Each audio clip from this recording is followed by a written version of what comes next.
বন্ধুরা, হিন্দু ধর্মে মা কালী শক্তি সম্প্রদায়ের সবথেকে প্রমুখ দেবী বলে মানা হয়। মা কালী খুবই দয়ালু বলে আমরা জানি। মা নিজের সত্যিকারের ভক্তের সবে মনোবাসনা পূর্ণ করেন। কিন্তু আপনারা কি কখনো ভেবেছেন যে মা কালী আপনাদের কিছু সংকেত দেন, যার দ্বারা আপনি বুঝে যেতে পারেন যে মা কালী আপনার সাথে কথা বলতে চান? মা কালীর পুজো করলে ভয় নাশ, নিজের রক্ষা, শত্রু বিনাশ হয়। এরই সাথে মা কালীর পুজো পাঠ করলে কেউ যদি কারুর উপরে তন্ত্রমন্ত্র করে থাকে তাহলে তার প্রভাবও নষ্ট হয়ে যায়। এবারে বলি যে মা কালী কিছু সংকেত দেন, যার দ্বারা আপনারা বুঝে যেতে পারেন যে স্বয়ং মা কালী আপনার সাথে কথা বলতে চাইছেন। প্রথম সংকেত, মা কালীর প্রতি আপনার আকর্ষণ বাড়তে থাকে। যখনই আপনি মা কালীর কোনো মূর্তি বা ছবি দেখেন তখন আপনি সেটার দিকে আকর্ষিত হতে থাকেন। সেই ছবি বা মূর্তির টানে আপনি সেটির দিকে চলে যেতে থাকেন। এমনকি কোনো মন্দিরে গেলেও মনে হয় মা যেন আপনার দিকে তাকিয়ে আছেন, হাসছেন।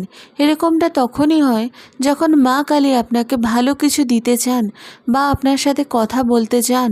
দ্বিতীয়, যদি আপনার করা কোনো প্রার্থনা তথা মনোবাসনা হঠাৎ পূরণ হয়ে যায়, তার অর্থ হলো মা কালী আপনার করা পুজো স্বীকার করেছেন। এছাড়াও আপনি যদি কোনো বিপদে কষ্টে থাকেন তাহলে মা আপনার কষ্ট দূর করে দেন।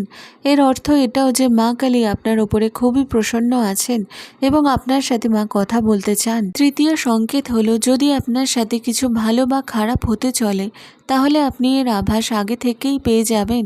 এর অর্থ হলো যে মা আপনাকে সংকেত দিচ্ছিলেন যে আপনার সাথে কি হতে চলেছে। চতুর্থ, যখন মায়ের ভক্তি করবেন সত্যিকারের মনে নিষ্ঠা ভরে, তখন আপনার অন্যায়, নেশা, এই সমস্ত জিনিস সব বাজে লাগতে থাকবে। আপনার মধ্যে এক অদ্ভুত ভালো পরিবর্তন ঘটবে।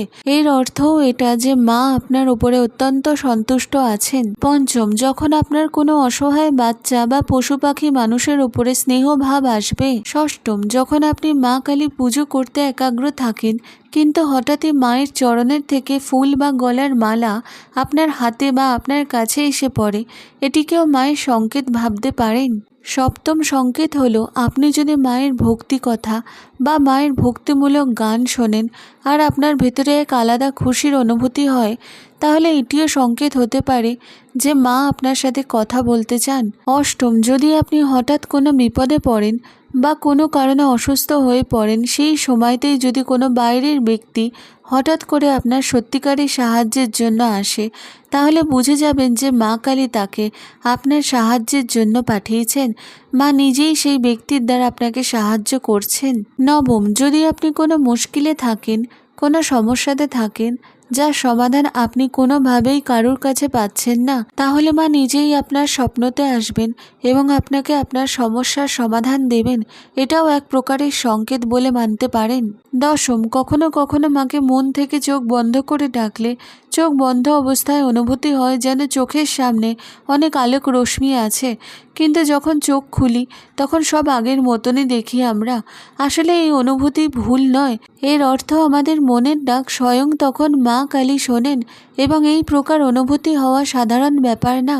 এটি স্বয়ং মা কালী আমাদের অনুভূতি করান এবং এটিকেও মায়ের সংকেত বলে মানতে পারেন যে মায়ের কৃপা, মায়ের আশীর্বাদ আপনার সাথে আছে এবং মা স্বয়ং আপনার সাথে এই সব কিছু সংকেতের মাধ্যমে কথা বলতে চান। বন্ধুরা, আজকের এই ভিডিওটি আপনাদের ভালো লেগে থাকলে জয় মা কালী বলে কমেন্ট করুন আর আমার এই চ্যানেলটি সাবস্ক্রাইব করে দিন।